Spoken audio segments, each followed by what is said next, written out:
Good evening बच्चों। तो last class हमने न्यूट्रिशन का फर्स्ट पार्ट देखा था, जिसमें हमने बेसिक न्यूट्रिशन की डेफिनेशन और टाइप्स ऑफ न्यूट्रिशन देखे थे।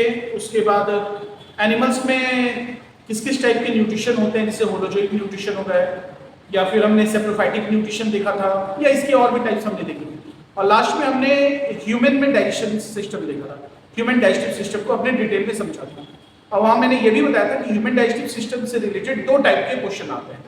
पहला क्वेश्चन में आता है ह्यूमन डाइजेस्टिव सिस्टम या उसके डिफरेंट ऑर्गन्स कौन कौन से हैं और किस ऑर्गन्स का क्या काम है, ठीक है। और सेकंड पार्ट में हमने देखा था इसके कौन कौन से हार्मोन्स, एंजाइम्स कौन कौन से सिक्रेशन होते हैं और इन एंजाइम्स का डाइजेशन में किस तरह से ये हेल्प करते हैं, ठीक है। तो सबसे पहले हमने देखा था बकल कैविटी के बारे में, जहां हमने टिथ के बारे में देखा था, डिफरेंट टाइप्स ऑफ टिथ, और उसके बाद उसके फंक्शंस देखे थे। फिर हमने टंग के बारे में देखा था, टंग के फंक्शन देखे थे। हमने सैलिवरी ग्लैंड के बारे में देखा था, 3 टाइप के सैलिवरी ग्लैंड होते हैं, ठीक है, पैराटाइड, सबलिंगुअल, सबमैक्सिलरी। इसके बाद हमने आगे फूड पाइप के बारे में देखा, ऑसोफेगस के बारे में देखा, फिर स्टोमक के बारे में देखा, जे शेप, डी शेप होता है। यहाँ पे फूड काफी कुछ समय के लिए स्टोर होता है, जहाँ पे गैस्ट्रिक जूस उसके साथ मिक्स होता है, और इस प्रोसेस को चर्निंग बोलते हैं, है ना, चर्निंग ऑफ द फूड। उसके बाद हमने आगे स्मॉल इंटेस्टाइन के डिफरेंट पार्ट्स देखे, डेडिनम, जेजुनम, इलियम। उसके बाद लार्ज इंटेस्टाइन के हमने तीनों पार्ट देखे, कैकम, कोलन, रेक्टम। उसके बाद हमने एनल स्फिंक्टर के बारे में देखा। फिर मैंने यहाँ पे आपको 2 डिफरेंट ग्लैंड्स के बारे में और बताया, लीवर और पैंक्रियाज, और इनके हमने फंक्शंस देखे। तो एक तरह से ये समझिए कि आपको अगर डाइजेस्टिव सिस्टम्स में कौन कौन से ऑर्गन यूजफुल है, किस तरह के उसके फंक्शंस होते हैं, तो आप ये सारे पार्ट्स लिख सकते हैं। बट आपको अगर डाइजेस्टिव जूसेस से रिलेटेड क्वेश्चन पूछ रहा है, तो वहां पे आप सलाइवा और गैस्ट्रिक जूस और pancreatic juice and last bile juice के बारे में बता सकते हैं।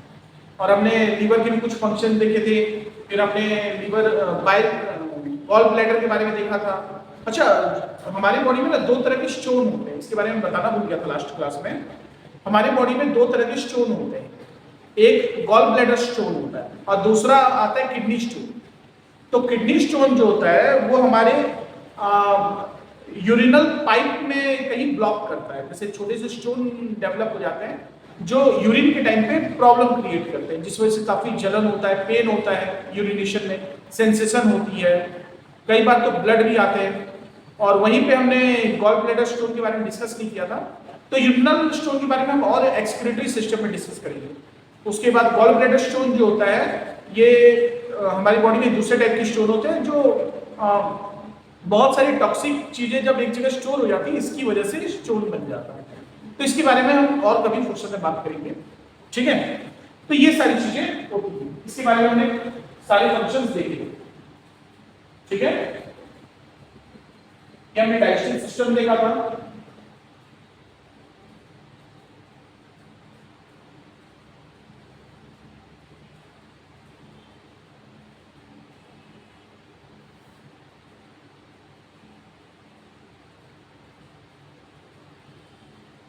ठीक है। तो ये सारी चीजें हमने लास्ट क्लास में देखा, ठीक है। यहाँ डाइजेस्टिव सिस्टम हमने देखा, यहाँ ऑसोफेगस के बारे में हम डिस्कस किए, ठीक है। स्मॉल इंटेस्टाइन हमने डिस्कस किया, ये लार्ज इंटेस्टाइन, और यहाँ जाकर हमारा ह्यूमन डाइजेस्टिव सिस्टम खत्म हो गया, ठीक है। ये सारी चीजें हमने देख ली। अब हम लोग आते हैं प्लांट में, यानी अब तक हमने हेटेरोजेनियस मोड ऑफ न्यूट्रिशन देख लिया, ठीक है। नेक्स्ट आते हैं हम प्लांट्स में, यानी ऑटोट्रॉपिक मोड ऑफ न्यूट्रिशन, ठीक है। अगर ऑटोट्रॉपिक मोड ऑफ न्यूट्रिशन की मैं बात करूं, ऑटोट्रॉपिक मोड ऑफ न्यूट्रिशन की मैं बात करूं, तो कुछ ऐसे ऑर्गेनिजम्स होते हैं जो अपना फूड खुद प्रिपेयर करते हैं। कुछ ऐसे ऑर्गेनिजम्स होते हैं जो अपना फूड खुद प्रिपेयर करते हैं, उनको हम क्या बोलते हैं, ऑटोट्रॉप्स, ठीक है। तो ऑर्गेनिजम्स को बोलते हैं ऑटोट्रॉप, और इस पूरे सिस्टम को बोलते हैं, मतलब जहां पे ये प्रिपरेशन होता है, तो इसको बोलते हैं autotrophic mode of nutrition, autotrophic mode of nutrition, ठीक है। ऑटोट्रॉपिक मोड ऑफ न्यूट्रिशन में फिर 2 टाइप आते हैं, एक आ जाता है केमोट्रॉप्स या केमोट्रॉपिज्म जिसको हम बोलते हैं, और दूसरा आता है फोटोट्रॉपिज्म। फोटोट्रॉपिज्म से तो आप सभी अवेयर होंगे। फोटोट्रॉपिज्म का मतलब क्या होता है कि जब कोई ऑर्गेनिज्म सनलाइट के प्रेजेंस में अपना फूड प्रिपेयर करता है तो उसको हम क्या बोलेंगे, फोटोट्रॉपिज्म। ठीक है, तो इसमें क्या एग्जांपल आ जाएंगे, तो इसमें एग्जांपल आ जाएगा आपका प्लांट्स, ग्रीन प्लांट्स और ब्लू ग्रीन एल्गी,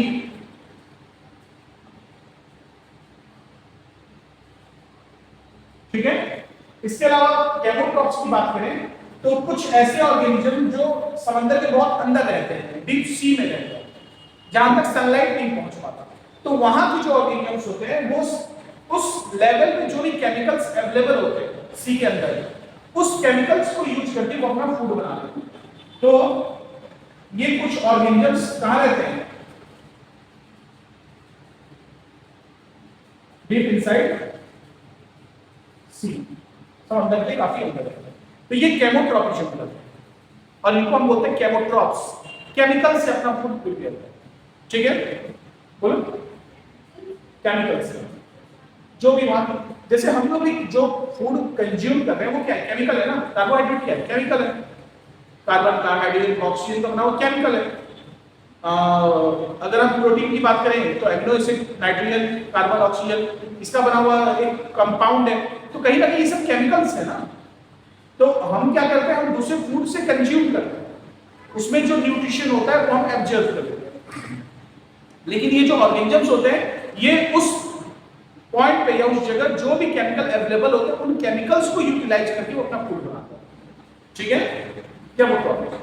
इसके बाद नेक्स्ट आ जाता है, तो ऑटोट्रॉपिक मोड ऑफ न्यूट्रिशन में नेक्स्ट हम पढ़ेंगे फोटोसिंथेसिस। क्या पढ़ेंगे, फोटोसिंथेसिस। हाँ बताओ, कौन बताएगा फोटोसिंथेसिस क्या होता है। When plant prepares food in the presence of sunlight, sunlight, chlorophyll and oxygen. बिल्कुल, तो प्लांट्स अपना फूड प्रिपेयर कर रहे हैं, है ना। ये नॉर्मली किसके होते हैं, ग्रीन प्लांट्स के होते हैं। ग्रीन प्लांट्स में क्यों, क्योंकि इसमें क्लोरोफिल होता है।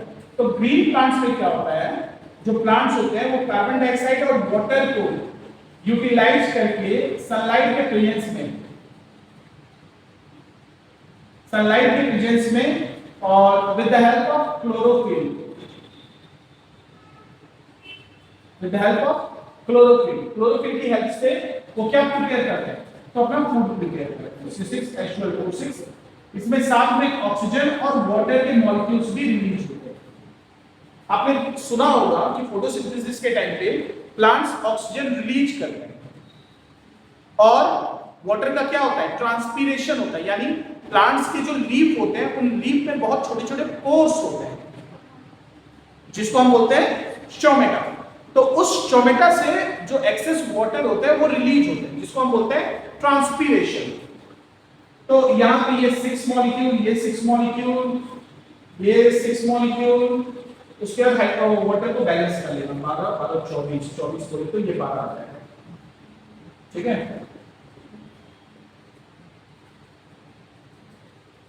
समझ में आया। तो ये आपका बैलेंस है। तो ये हो गया हमारा ग्लूकोज। ठीक है, तो ये हो गया फोटोसिंथेसिस, यानी प्लांट इसी तरह से अपना फूड प्रिपेयर करते हैं। कोई डाउट? अच्छा, एक क्वेश्चन है, प्लांट्स अपना फूड प्रिपेयर कर रहे हैं, ठीक है ना, ये तो हटा देते हैं। अब नया टॉपिक, प्लांट्स रेस्पिरेशन के टाइम पे कौन सा गैस इनहेल करते हैं? प्लांट्स रेस्पिरेशन के टाइम पे कौन सा गैस इनहेल करते हैं? अच्छा, इससे पहले मैं कुछ आपको पॉइंट्स बता दूं।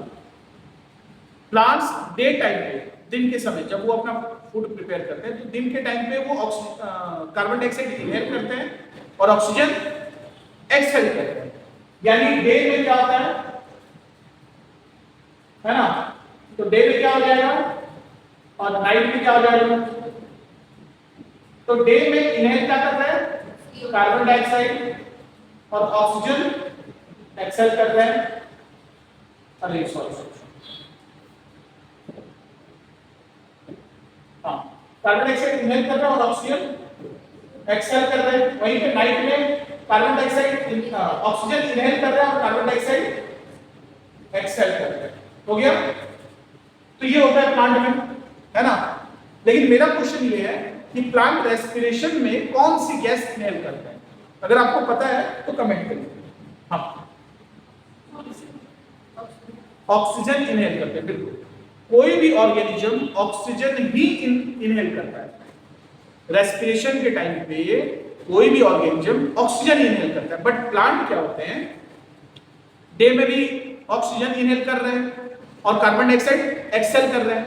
बट फोटोसिंथेसिस जो होता है ये बहुत ज्यादा मात्रा में होता है, बहुत ज्यादा होता है। तो इस वजह से प्लांट का जब हम एवरेज निकालते हैं, काउंटिंग्स, कितने ऑक्सीजन को इनहेल किया, कितने कार्बन डाइऑक्साइड एक्सहेल किया, तो हमें ये रिजल्ट मिलता है कि वो ऑक्सीजन ज्यादा रिलीज किया और कार्बन डाइऑक्साइड ज्यादा इनहेल किया। तो इसलिए हम कंक्लूजन में ये बोलते हैं कि दिन के समय प्लांट्स क्या करते हैं, कार्बन डाइऑक्साइड लेते हैं और ऑक्सीजन रिलीज करते हैं। लेकिन ऐसा नहीं है, प्लांट्स दिन में भी रेस्पिरेशन के टाइम पे ऑक्सीजन लेते हैं और कार्बन डाइऑक्साइड देते हैं, और फोटोसिंथेसिस में कार्बन डाइऑक्साइड लेते हैं, ऑक्सीजन छोड़ते हैं। ठीक है, क्लियर है ये चीजें। और रात के टाइम तो सनलाइट होता नहीं, तो फोटोसिंथेसिस होता नहीं है। तो फोटोसिंथेसिस नहीं होने की वजह से वो सिर्फ रेस्पिरेशन करेंगे, ऑक्सीजन लेंगे और कार्बन डाइऑक्साइड देंगे। अच्छा, यहाँ पे एक और बात जानना चाहिए, ये तो फोटोसिंथेसिस हो गया, यानी ये डे टाइम पे होगा। तो फोटोसिंथेसिस फिर दो टाइप के होते हैं। फोटोसिंथेसिस कितने टाइप के होते हैं, कौन कौन सा? एक होता है डे फोटोसिंथेसिस, या जिसको हम लाइट फोटोसिंथेसिस बोलते हैं।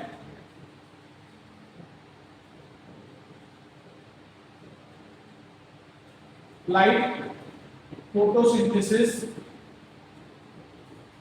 और दूसरा होता है डार्क फोटोसिंथेसिस।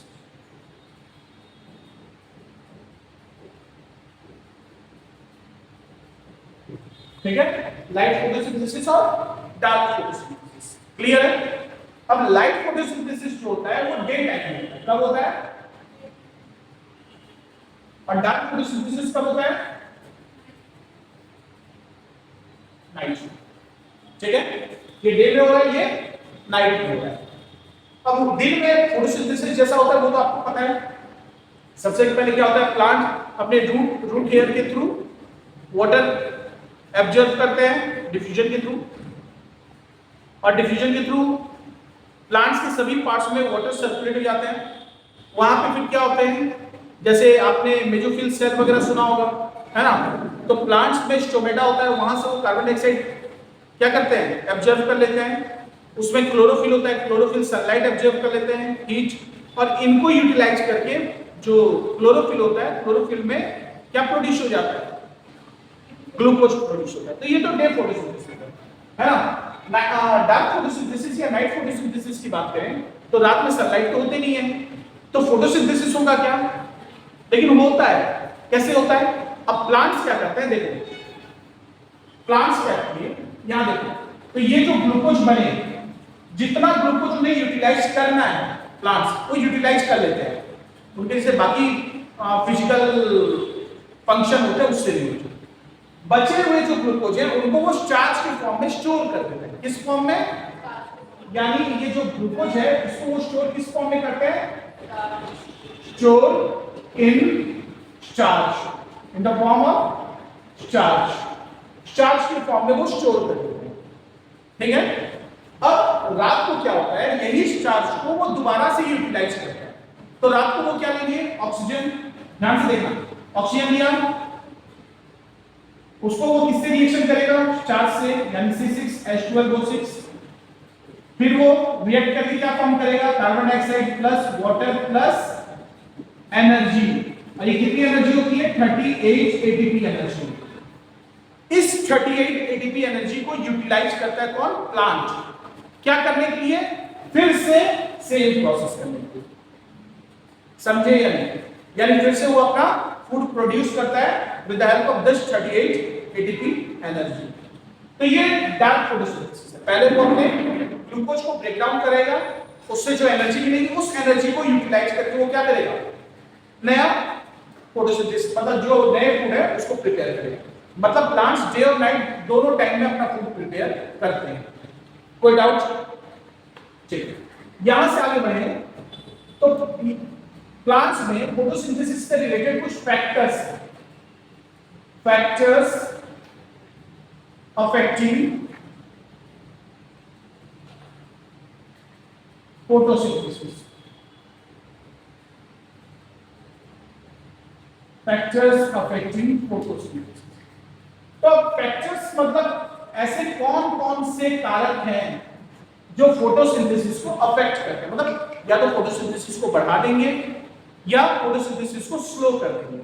ठीक है, तो इसके मेनली दो फैक्टर होते हैं, इसको नॉर्मली इंटरनल फैक्टर और एक्सटर्नल फैक्टर में हम डिवाइड कर सकते हैं। इंटरनल फैक्टर और एक्सटर्नल फैक्टर। अगर इंटरनल फैक्टर की हम बात करें तो इसमें कौन कौन से आ जाएंगे, प्लांट में कौन कौन से इंटरनल फैक्टर होते हैं? तो पहला structure of the leaf, structure of the leaf, दूसरा स्टोमेटा, और बोलो और हाँ साइज ऑफ द लीफ, तो वो तो स्ट्रक्चर नहीं आ जाएगा। या एक्सटर्नल फैक्टर की अगर हम बात करें, एक्सटर्नल फैक्टर की हम बात करें तो पहला आ जाएगा कार्बन डाइऑक्साइड, दूसरा आ जाएगा ऑक्सीजन, तीसरा आ जाएगा सनलाइट, है ना, चौथा आ जाएगा वाटर, अवेलेबिलिटी ऑफ वाटर। ठीक है, इतना ही समझ लो काफी। तो स्ट्रक्चर ऑफ द लीफ, अगर लीफ जितने ब्रॉड होंगे, लीफ जितने बड़े होंगे, है ना, लीफ जितने बड़े होंगे फोटोसिंथेसिस उतना, लीफ जितना फ्लैट होगा फोटोसिंथेसिस उतना ज्यादा होगा, लीफ जितना नैरो होगा, छोटा होगा, है ना, और टेढ़ा मेढ़ा होगा, फोटोसिंथेसिस उतना स्लो होगा। बोलो समझेंगे। सेकंड आता है स्टोमेटा। स्टोमेटा जितना ज्यादा होगा फोटोसिंथेसिस उतना फास्ट होगा या ज्यादा होगा। स्टोमेटा जितना कम होगा फोटोसिंथेसिस उतने कम होगा। कुछ प्लांट ऐसे होते हैं जिसमें लीफ के दोनों साइड स्टोमेटा प्रेजेंट होता है, तो वैसे प्लांट फोटोसिंथेसिस ज्यादा करेंगे। अब कुछ प्लांट्स होते हैं जिसके लीफ के सिर्फ वन साइड स्टोमेटा होता है, तो वहां फोटोसिंथेसिस कम होगी, स्लो होगी। हाँ, सर कुछ प्लांट्स ऐसे होते हैं जो सुबह के टाइम तो पूरा खिल के रहते हैं उनके पत्ते, लेकिन रात के टाइम में ना उनके सारे पत्ते से सिकुड़ जाते हैं। मेरे घर में कुछ आंवला, और एक फ्लावरिंग प्लांट भी है, वो एक तरह से सिकुड़ जाता है। क्यों होता है ऐसा? फिर उसके लिए तुम लोग को पूरा लीफ का, प्लांट का पूरा फिजियोलॉजी पढ़ना पड़ेगा। ठीक है, बेसिक डेफिनेशन कुछ आंसर दे दो। आगे बढ़े, फिर रह जाएगा। अभी हम लोग बहुत कुछ करना है, ये खत्म करना है, एक्सक्रीशन करना है, रेस्पिरेशन करना है।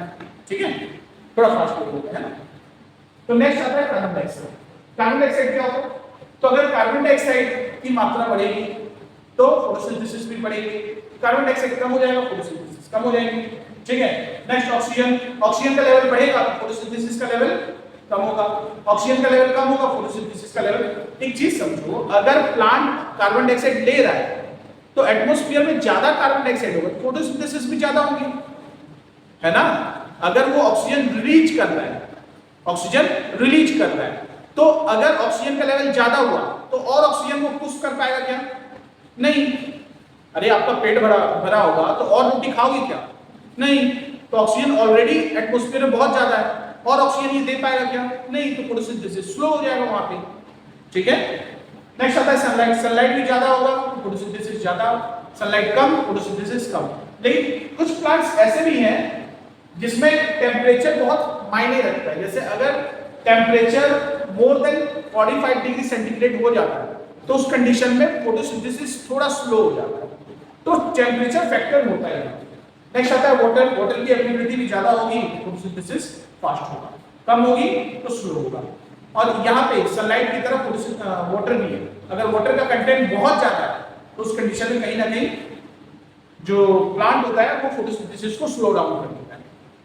एक और चीज जानना कि प्लांट में जो वाटर है वो रूट से लीफ तक कैसे पहुंचता है, तो वो पहुंचते हैं थ्रू थ्रू सक्शन पंप। इसके थ्रू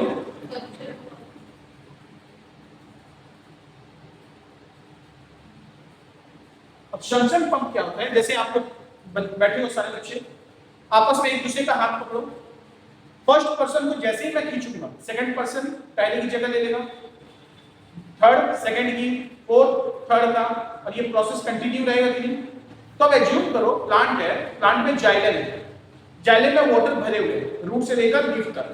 जैसे ही एक मॉलिक्यूल वाटर का ट्रांसपिरेशन हुआ, इवापोरेट हुआ, तुरंत क्या होगा, यहाँ पे वाटर जो वाटर मॉलिक्यूल होते हैं उनके बीच में inter molecular force of attraction होता है ना, जिसको वैन डर वाल्स फोर्स बोलते हैं। Inter molecular force of attraction होता है, जिसकी वजह से जैसे ही एक मॉलिक्यूल रिलीज हुआ वो क्या किया, दूसरे मॉलिक्यूल को खींच लिया अपने साथ, सक्शन पंप, जिसकी वजह से यही चेन नीचे तक चला, मतलब सब एक एक स्टेप ऊपर आया, फिर अगला जाएगा तो उसके नीचे वाला सेम प्रोसेस होगा। तो ये सक्शन पंप कहलाता है, और इसी प्रोसेस के थ्रू प्लांट में वाटर मूव करते हैं। समझ गए, कोई डाउट? तो ये हो गया हमारा क्या, फैक्टर्स अफेक्टिंग फोटोसिंथेसिस। ठीक है, इसमें factor light, temperature, carbon dioxide और वाटर बचती है। ठीक है, और हम ह्यूमन बॉडी में देख चुके थे ऑलरेडी क्या, डाइजेशन, है ना। तो ये आपका पहला पार्ट खत्म हो गया। ठीक है, नेक्स्ट पार्ट स्टार्ट करें। ठीक है, नेक्स्ट पार्ट आता है हमारा रेस्पिरेशन।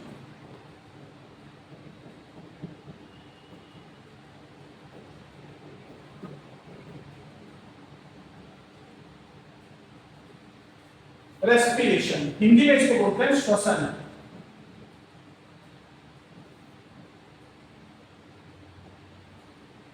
ठीक है ना, रेस्पिरेशन का मतलब क्या होता है, बोलो। सांस लेना और सांस छोड़ना, क्या? जब हम बैठते हैं हमारे बॉडी में जो गैसेस एक्सचेंज होता है, सॉरी फूड मॉलिक्यूल्स का ब्रेकडाउन होना ताकि इससे एनर्जी प्रोड्यूस हो सके in the presence of oxygen.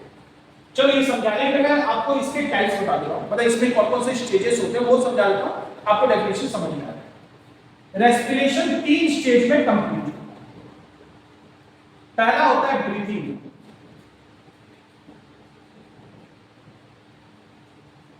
दूसरा होता है gaseous exchange,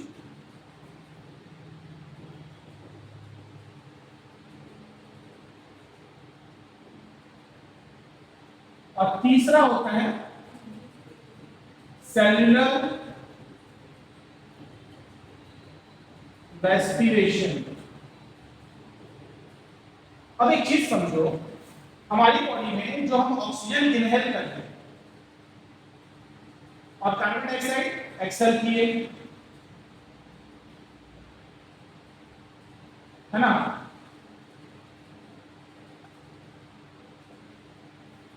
carbon dioxide exhale किए और ये क्या कर रहे हैं, इनहेल ऑक्सीजन। तो इस प्रोसेस को बोलते हैं ब्रीथिंग। तो तुमने जो डेफिनेशन बताया, सांस लेना छोड़ना, वो ब्रीथिंग होता है। ठीक है, वो रेस्पिरेशन। तो ब्रीथिंग हो गया। अब ऑक्सीजन कहां चले गए, हमारे लंग्स में, लंग्स में कहां, एल्वियोली में चले गए। वहां फिर क्या होता है, बहुत सारे ब्लड कैपिलरीज होते हैं, है ना। तो ये ब्लड कैपिलरीज जो होते हैं, यहाँ पे गैसेस का एक्सचेंज होता है। जो हमारे आरबीसी में क्या होते हैं, हीमोग्लोबिन। तो हीमोग्लोबिन क्या करते हैं, ऑक्सीजन से अटैच हो जाता है। अब यहां पे क्या होता है, मान लो ये एल्वियोली है और यहां क्या है, ब्लड। तो यहां क्या होगा, ये इसे कार्बन डाइऑक्साइड दे देगा और इससे ये ऑक्सीजन दे देगा। तो ये गैस एक्सचेंज हुए कि नहीं हुए ना, इसी को बोलते हैं गैसेस एक्सचेंज। और फिर एल्वियोली से वही कार्बन डाइऑक्साइड बाकी गैसेस के रूप में हमारे बॉडी से बाहर निकल जाते हैं, लंग से बाहर निकल जाते हैं, और यहां से ब्लड के थ्रू वो ऑक्सीजन हमारी बॉडी में आगे चला। टिश्यू तक, सेल तक। तो ये चीजें क्लियर है। मुझे ये बताओ कि जब हम सांस लेते हैं या सांस छोड़ते हैं, जब हम सांस लिए तो सिर्फ ऑक्सीजन लिए या कुछ और गैसेस भी लेते हैं? जब हम सांस ले रहे हैं तो सिर्फ ऑक्सीजन लेते हैं या और भी कुछ गैसेस हम अंदर इनहेल करते हैं? और गैसेस भी जाते हैं। कौन कौन से गैसेस जाते हैं? नाइट्रोजन, CO2 सब कुछ जाता है, नाइट्रोजन, CO2 थोड़ी मात्रा में, थोड़ी मात्रा में जाता है। नाइट्रोजन जितना परसेंट, देखो सुनो, एयर में जो भी गैसेस जितने हैं वो सारे गैसेस हमारी बॉडी में अंदर जाते हैं। जैसे नाइट्रोजन है, ऑक्सीजन है, कार्बन डाइऑक्साइड है और बाकी, ठीक है। तो जब नाइट्रोजन हम इनहेल करते हैं तो इसमें 78% क्या होता है? नाइट्रोजन, 21% ऑक्सीजन, कार्बन डाइऑक्साइड 0.03% और रेस्ट बाकी दे, ठीक है ना। लेकिन जब एक्सेल करते हैं तो उस समय नाइट्रोजन तो 78% रहता है, ये इनहेल है और ये एक्सेल है, ठीक है ना। तो इनहेल में 78% नाइट्रोजन है, एक्सेल में भी 78, मतलब जितने नाइट्रोजन हम लिए वो पूरे पूरे बाहर आ गए। ऑक्सीजन जो होता है ये घट जाता है ना। हाँ, ऑक्सीजन ना, ये मुझे जैसे याद आ रहा है नियरली शायद ये 4% है, शायद एक बार चेक कर लेंगे, शायद 16% एक बार चेक कर लेंगे, है ना। और ये भी इस तरह से थोड़े इंक्रीज हो जाता है और ये डिक्रीज हो जाता है। ये क्या हो जाता है? आपका डिक्रीज हो जाता है, ठीक है ना। और ये कांस्टेंट है, बोलो समझेंगे। यानी नाइट्रोजन और बाकी गैसेस कांस्टेंट रहते हैं, ऑक्सीजन कम हो जाता है इन्हें जब एक्सेल करते हैं तो, और कार्बन डाइऑक्साइड बढ़ जाता है जब एक्सेल करते हैं। यहां नहीं दिया है, ये आपके एग्जाम से रिलेटेड नहीं, बुक में नहीं दिया है, अलग से बता रहा हूं कैसा होता है। तब हमें पता चलता है कि हम ऑक्सीजन इनहेल करते हैं। तो इसको देखिए क्या लग रहा है, 21% में अब कम हो गया, शायद ये 16% होता है शायद, और ये 4% होता है ना। तो ये क्या हो गया, 21% से कम हो गया, इसका मतलब ऑक्सीजन हमारे लंग्स के अंदर रह गया और कार्बन डाइऑक्साइड ज्यादा आया, मतलब हमने कार्बन डाइऑक्साइड एक्सहेल किया। बोलो समझेंगे। तो ये हो गया गैस के सेक्शन। तीसरा स्टेज आता है सेलुलर रेस्पिरेशन। अब ये ऑक्सीजन ब्लड के थ्रू कहां गए हमारे, तो ये कहां चले गए हमारे सेल तक। अब सेल में क्या हो रहा है, हमने फूड खाया, डाइजेशन अभी हुआ, डाइजेशन में ब्लड के थ्रू सारे न्यूट्रिएंट्स मिनरल्स कहां पहुंचे हमारे सेल में। सेल में कहां पहुंचे, माइटोकॉन्ड्रिया में। तो माइटोकॉन्ड्रिया में अब क्या होता है, जो हमने C6H12O6 जो हमने ग्लूकोज खाया उसके साथ ये ऑक्सीजन रिएक्ट करता है और यहां पे क्या फॉर्म करता है, CO2 plus water plus 38 ATP energy. तो ये बता दूं कि हमारी बॉडी में जो एनर्जी होता है वो कितने मात्रा में होता है, 38 ATP होता है। इसका अमाउंट कितना होता है, 38 ATP होता है। तो ये एनर्जी जो निकला वो कहां स्टोर होगा, माइटोकॉन्ड्रिया में, क्योंकि ये सारे प्रोसेस कहां हो रहे हैं, रिएक्शन कहां हो रहा है, माइटोकॉन्ड्रिया में। तो माइटोकॉन्ड्रिया में ही वही जो एनर्जी है 38 ATP वो स्टोर हो जाता है। इसीलिए माइटोकॉन्ड्रिया को हम लोग क्या बोलते हैं, power house of the cell. समझ गए। तो ये चीजें हो गई, है ना। और ये कार्बन डाइऑक्साइड यहां रिलीज हुआ, ये फिर ब्लड के थ्रू वापस चल जाता है। ऑक्सीजन अंदर आ गया, कार्बन डाइऑक्साइड बाहर आ गया। बोलो समझेंगे।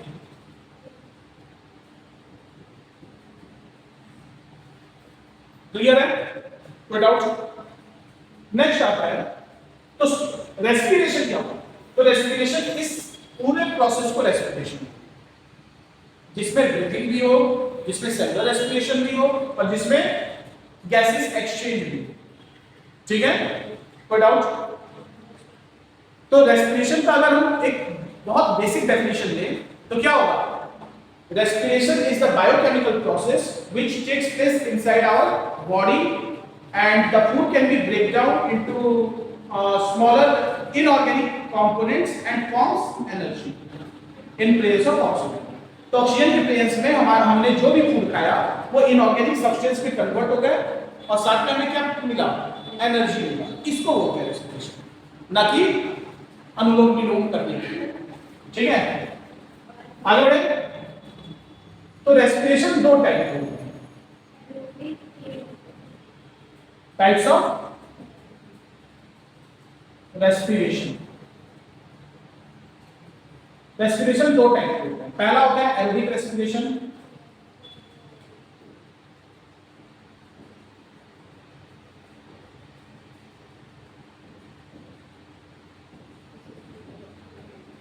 एरोबिक रेस्पिरेशन, और दूसरा होता है एनएरोबिक रेस्पिरेशन।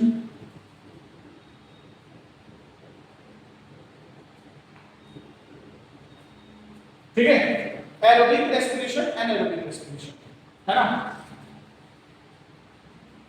इसको हिंदी में बोलते हैं ऑक्सीकृत श्वसन, ऑक्सीकृत श्वसन, और इसको बोलते हैं अनॉक्सीकृत, अनॉक्सीकृत श्वसन। अब देखो वर्ड से ही क्लियर है, इसमें ऑक्सीजन होगा, इसमें ऑक्सीजन नहीं, यानी ऐसे रिएक्शन जो ऑक्सीजन के प्रेजेंस में होता है उसको एरोबिक रेस्पिरेशन बोलते हैं। ऐसे रेस्पिरेशन जो ऑक्सीजन की एब्सेंस में होते हैं, ऑक्सीजन की जरूरत नहीं होती। तो ये जो रेस्पिरेशन अभी जो हमने रिएक्शन लिखा वो पूरा रिएक्शन यहाँ आ गया। और ये कहाँ होता है, तो जितने भी लिविंग ऑर्गेनिज्म होते हैं, जैसे हम, जैसे एनिमल्स जितने भी होते हैं, है ना। अब एनिमल्स में हम लोग को लेना, जैसे ह्यूमन, टाइगर, लायन, है ना, जो भी आप अपने आप को उपाधि देना चाहो उस जानवर का नाम डालो, तो वो क्या हो जाएगा, ह्यूमन, टाइगर, लायन। अच्छा, इंसान ना खुद को टाइगर और लायन बोलना बहुत पसंद करता है ना, करता है ना, ऐसा क्यों? क्योंकि वो जंगल का राजा है। मतलब अगर आप किसी को बोलोगे यार ऐसा कायर जैसा काम मत कर, टाइगर बनना है, टाइगर, अरे टाइगर भी तो जानवर ही है, आप टाइगर बनो, लायन बनो, कि मंकी बनो, वो तो जानवर ही, ठीक है। चलो, तो ह्यूमन, टाइगर, लायन, ये सब एरोबिक रेस्पिरेशन की बॉडी में होता है। दूसरा होता है एनारोबिक रेस्पिरेशन। इसमें क्या होता है, ये ऑक्सीजन के एब्सेंस में होते हैं। तो यहाँ क्या होता है, जैसे C6H12O6, अब ये ऑक्सीजन तो लेगा नहीं, है ना, ऑक्सीजन के एब्सेंस में। तो ये क्या होता है, ऑक्सीजन के एब्सेंस में C2H5OH प्लस। अब यहाँ पे C2H5OH क्या है, यह है इथाइल अल्कोहल। इसको क्या बोलते हैं, इथाइल अल्कोहल, इथेनॉल जिसको बोलते हैं। तो जितनी भी ड्रिंकिंग ब्रिवरेज इंडस्ट्री है, शराब की इंडस्ट्री, जैसे किंगफिशर और जो कंपनियां आप जानते हो, हाँ, ब्लैक लेबल, और वो एक कौन सा था यार, ओल्ड मॉन्क, 69, ऐसे करके बहुत सारी कंपनियां हैं, ठीक है ना। तो लोग जो भी शराब बनाते हैं ना, वो एनारोबिक रेस्पिरेशन के थ्रू बनाते हैं, ठीक है, क्लियर है, कोई डाउट? तो यहाँ पे इथेनॉल बन रहा है। अब ये जो इथेनॉल होते हैं, ये एक तरह की क्या है, यहाँ पे प्रोडक्ट बन रहे हैं। लेकिन कई बार क्या होता है, हमारी बॉडी में भी एनारोबिक रेस्पिरेशन होते हैं।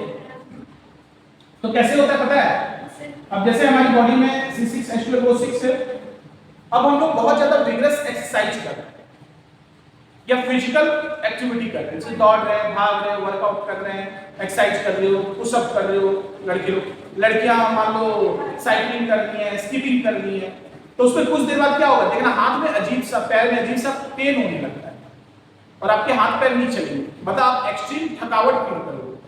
तो अब होता क्या है वहां पे कि ऑक्सीजन के एब्सेंस में हमारे उस मसल में एनारोबिक रेस्पिरेशन होता है, जिसकी वजह से यहाँ क्या फॉर्म होता है, बोलो, लैक्टिक एसिड फॉर्म होता है। क्या फॉर्म होता है, लैक्टिक एसिड, जिसकी वजह से हमारे मसल्स में क्रैम्प आते हैं।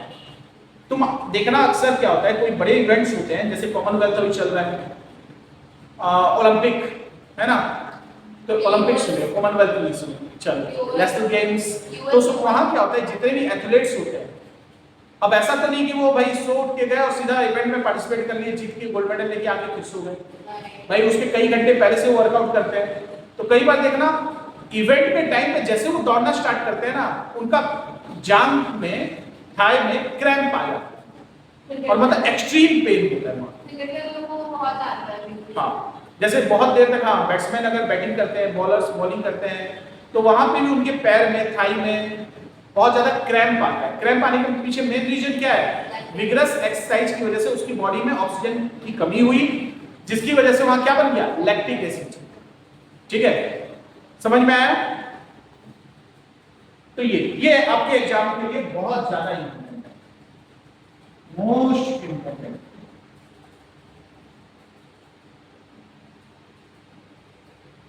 ठीक है, कोई डाउट? ये यहां से क्वेश्चन बनते हैं। ठीक है, आगे बढ़े। Aerobic and anaerobic respiration. ठीक है, टाइप्स ऑफ रेस्पिरेशन। फिर रेस्पिरेशन से हम आगे बढ़े हैं, तो टाइप्स ऑफ रेस्पिरेशन हो गया। हाँ, इसके डिफरेंस देख लेना।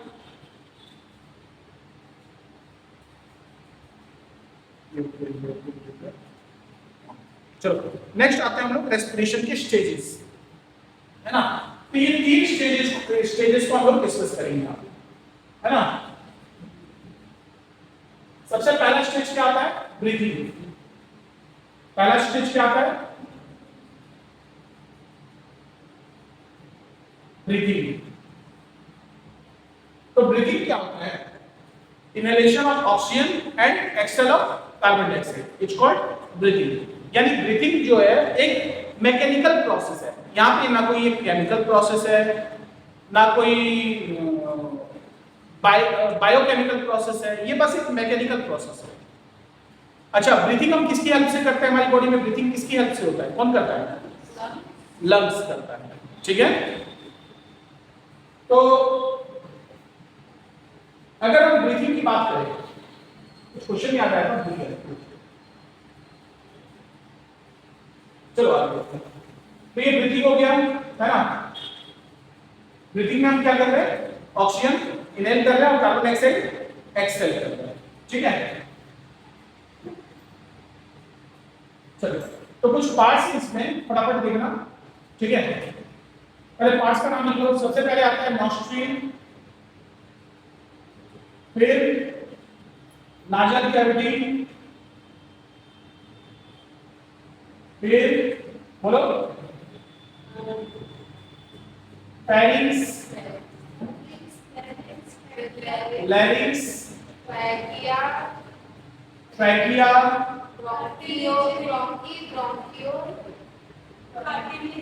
ब्रोंकी, अरे ट्रैकिया का कार्टिलेज नहीं आएगा,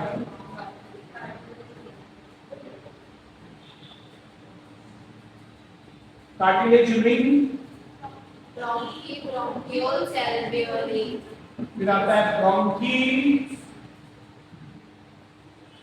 ब्रोंकियोल्स, एल्वियोली। ठीक है, और लास्ट आता है एल्वियोली। ठीक है, ये हो गया हमारे ब्रीथिंग के सारे पार्ट्स। हमारे लंग्स में जितने पार्ट्स होते हैं या ब्रीथिंग में जो भी हेल्प करते हैं वो इसकी वजह से होता है। अच्छा, एक क्वेश्चन जैसे याद आ रहा है, ब्रीथिंग वॉलंटरी एक्शन है या इनवॉलंटरी एक्शन है? ब्रीथिंग वॉलंटरी है या इनवॉलंटरी, यानी ब्रीथिंग को हम अपने विल से कंट्रोल कर सकते हैं या फिर हम अपने विल से कंट्रोल नहीं कर सकते।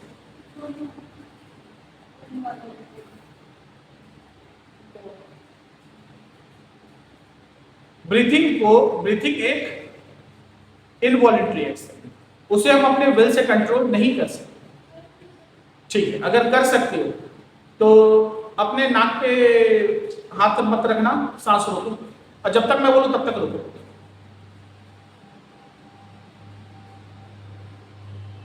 पांच मिनट तक रुकना है। क्यों छूट गया?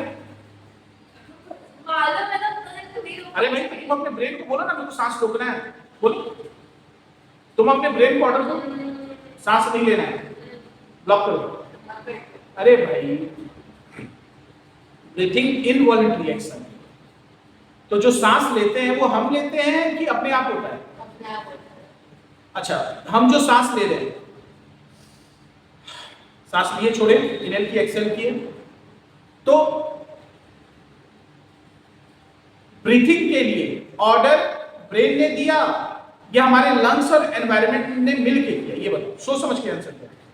ब्रीथिंग हमारे लंग्स ने, हमारे ब्रेन ने किया या फिर हमारे लंग्स ने किया? खुद से करेंगे नॉर्मली, हाँ खुद से करेंगे अपने आप जो चल रहा है, जो चल रहा है एनवायरनमेंट, ब्रेन का कोई काम नहीं है।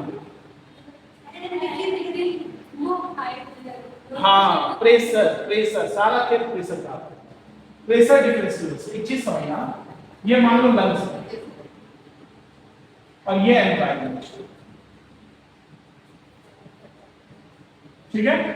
अब होता क्या है, जब यहाँ पे हाई प्रेशर होगा और यहाँ लो प्रेशर रहेगा, तो एयर जो होंगे एंटर करेंगे, अपने आप करेंगे, क्योंकि ये पूरा पैसेज है ना, एक ट्रैक है, एक ट्यूब है, कहीं कोई ब्लॉकेज है क्या, दरवाजा है क्या, डक्ट नहीं है, तो इजीली एयर हमारे लंग्स में एंटर करेगी। लेकिन जब यहाँ पे हाई प्रेशर करेगा हमारे लंग्स में और एनवायरनमेंट में लो प्रेशर करेगा, तो एयर अपने आप बाहर निकलेगा, यानी अंदर जा रहा है। देखो हो क्या रहा है, हमारे लंग्स में लो प्रेशर बना, जब लो प्रेशर बना, अब एक चीज समझो, लो प्रेशर कब होता है, हमारा जो पूरा लंग्स है ये डायफ्रागम है, उसके चारों तरफ ये अपने रिब केज है, बॉडी के चारों तरफ रिब केज, यहाँ नीचे है लंग्स के नीचे डायफ्रागम है, ठीक है। तो जब हम इनहेल करते हैं तो उस समय क्या होता है, डायफ्रागम नीचे जाता है और हमारे रिब केज चारों तरफ खुल जाता है। इससे क्या होता है, अंदर स्पेस ज्यादा होता है। अगर स्पेस ज्यादा होगा तो प्रेशर कम हो जाएगा, तो जैसे ही प्रेशर कम हुआ, एटमॉस्फेयर से एयर हमारे नॉस्ट्रिल नाजल कैविटी के थ्रू लंग्स में आ गया, हो गया। फिर क्या होता है, ये डायफ्रागम ऊपर जाता है और चारों तरफ से जो रिब केज है वो प्रेस करते हैं। इससे क्या होता है, अंदर में जो स्पेस था वो अब कम हो गया, कम हो गया मतलब हाई प्रेशर, और बाहर एटमॉस्फेयर लो प्रेशर, अंदर से गैसेस बाहर निकलती है। तो यहाँ पे कहीं ना कहीं प्रेशर का डिफरेंस काम करता है। साथ में हमारे ब्रेन लंग्स को, स्टर्नम को कंट्रोल करते हैं, है ना, डायफ्रागम को कंट्रोल करते हैं, तब जाके ये सारी चीजें होती हैं। क्लियर है ये? तो देखते हैं,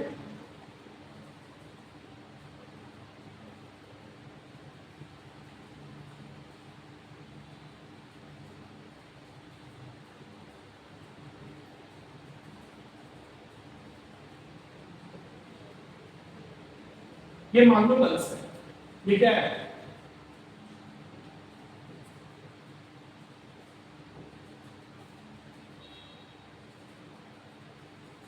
ये लंग्स है, ठीक है। ये नॉस्ट्रिल है जहां से गैस एंटर करते हैं, यहां से गैस क्या हो रहा है, एंटर हो रहा है। अब यहां पे आप देखोगे ये फूड पाइप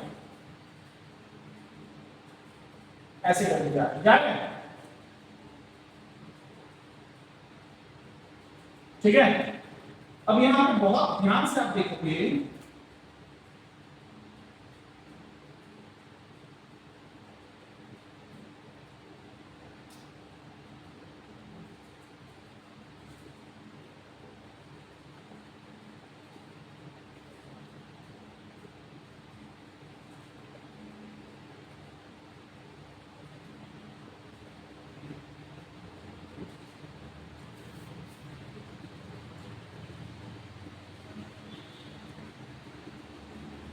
इस तरह से होता है।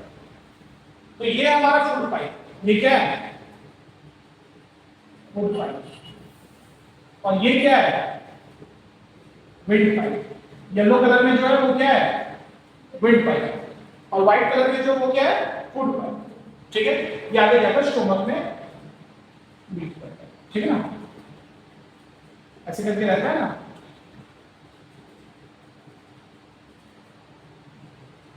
ऐसे करके, ठीक है स्टोमक।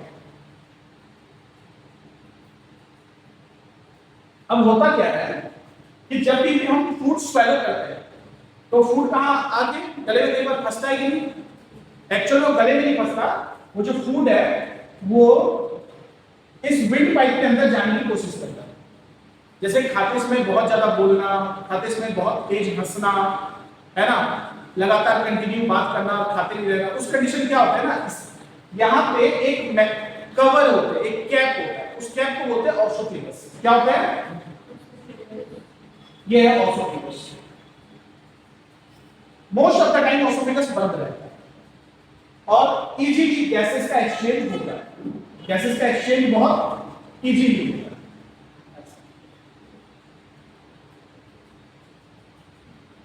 बोलो समझे नहीं? लेकिन जब हम स्वेलो करते हैं, कुछ निकलते हैं, तो उस समय क्या होता है, यही कैप इस पोजीशन को क्या कर देता है, ब्लॉक कर देता है। इस पॉइंट को यहां पे इसे ब्लॉक करता है, इसे हमारे विंड पाइप। तो जब विंड पाइप को ब्लॉक करता है तब हमारा जो फूड होता है इजीली फूड पाइप से हमारे स्टमक में जाता है, ठीक है। तो एक तरह समझो ये जो ऑसोफेगस है वो क्या करता है, हमारे विंड पाइप को प्रोटेक्ट करता है ताकि फूड, वाटर या कुछ भी इसके अंदर एंटर ना हो। कई बार देखना आप जल्दी जल्दी पानी पीते हैं तो कई बार गले में चल जाता है कि नहीं, मतलब एक्चुअल में वो विंड पाइप में चल जाता है और जिससे अचानक से बहुत ज्यादा खांसी होने लगती है, स्नीजिंग होने लगता है, ठीक है ना। समझ में आया ये? बोलो।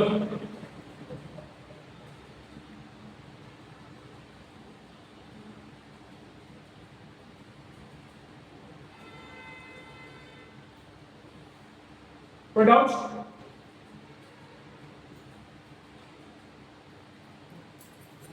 आगे बढ़े।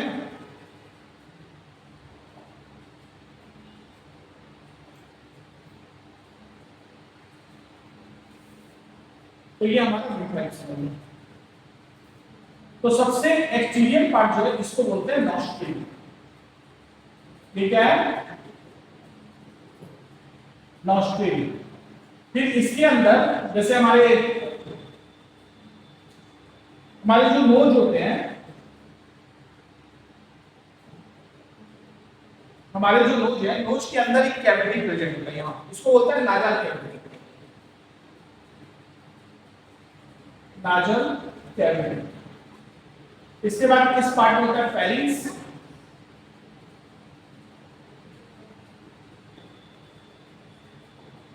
फिर इसके नीचे आते हैं लैरिंक्स।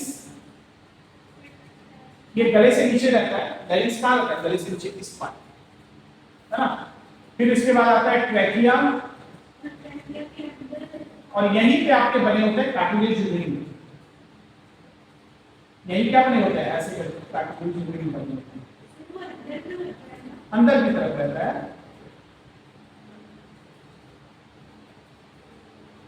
इस तरफ से, ठीक है। तो ये क्या होगा, कार्टिलेज रिंग। फिर यहां क्या रहता है, तो ये फिर ऐसे करके दो पार्ट में डिवाइड होता है, इसको बोलते हैं ब्रोंकी। और फिर ये मल्टीपल ब्रांचेस में ऐसे डिवाइड हो जाता है।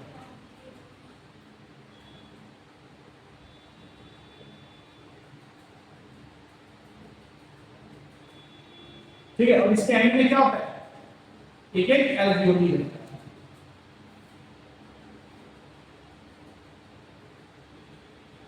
जो एल्वियोली होते हैं वो बलून लाइक स्ट्रक्चर होता है। ये ब्रोंकी हो गया और ये जो बहुत सारे पार्ट हो गए वो क्या हो गए, ब्रोंक्यूल्स, ब्रांचेस। और यहां जो ये बलून लाइक स्ट्रक्चर दिख रहा है, बैग लाइक स्ट्रक्चर दिख रहा है, इसको बोलते हैं एल्वियोली, ठीक है ना। इसी एल्वियोली में जो हम एयर इनहेल करते हैं, गैसेस इनहेल करते हैं, वो गैसेस यहां पे स्टोर होते हैं, ठीक है ना। वो गैसेस क्या होते हैं, स्टोर होते हैं और गैसेस एक्सचेंज यही होता है। कार्टिलेज रिंग का अगर मैं काम बता दूं तो कार्टिलेज रिंग क्या करते हैं, हमारे विंड पाइप के अंदर प्रेजेंट रहते हैं और ये विंड पाइप को कोलैप्स होने से बचाते हैं। यानी जब भी हम एक्सेल करते हैं तो इस समय हमारे अंदर लंग्स से जब गैसेस बाहर निकलते हैं तो प्रोबेबली ये मान के चलो कि लंग्स में गैसेस बहुत कम होता है। तो जब हम प्रेशर से गैस रिलीज करेंगे, एक्सेल करेंगे, तो ये हो सकता है कि हमारे जो ट्रैकिया होते हैं वो चिपक जाएं, कोलैप्स कर जाएं, है ना। और जैसे ही ये बंद होंगे हो सकता है ये चिपक जाए, फिर सांस ले पाओगे क्या। तो ऐसा ना हो इसके लिए अंदर में क्या होता है, कार्टिलेज रिंग होती है, ठीक है ना, जिसकी वजह से ये कोलैप्स नहीं होते। हाँ, अस्थमा अलग चीज है, वो अलग है, ये कार्टिलेज रिंग अलग है ना। क्यों होता है डॉक्टर यही पड़ेगी। चल ये क्लियर है, आगे बढ़े। डॉक्टर बन गई तो आपको ही प्राउड होगा कि भाई मैं पढ़ाया उसको डॉक्टर। ये क्लियर है, आगे बढ़े। हाँ, तो ये हो गया हमारा, क्या बोलते हैं इसको, हमारे लंग्स। फिर लंग्स के अगर हम फिर इसका नेक्स्ट पार्ट देखें तो यहां फिर आपके आ जाते हैं ब्रीथिंग के मैकेनिज्म, है ना, मैकेनिज्म ऑफ ब्रीथिंग।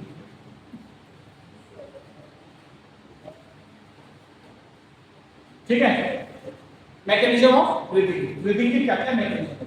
तो इनहेल का अलग मैकेनिज्म होता है और एक्सहेल का अलग मैकेनिज्म होता है ना। अगर इनहेल की बात करूं तो इनहेल में क्या होता है, लंग जो हमारे रिबकेज होते हैं, इनहेल में क्या होता है, रिबकेज आउटवर्ड मूव करता है कि नहीं, और डायफ्रागम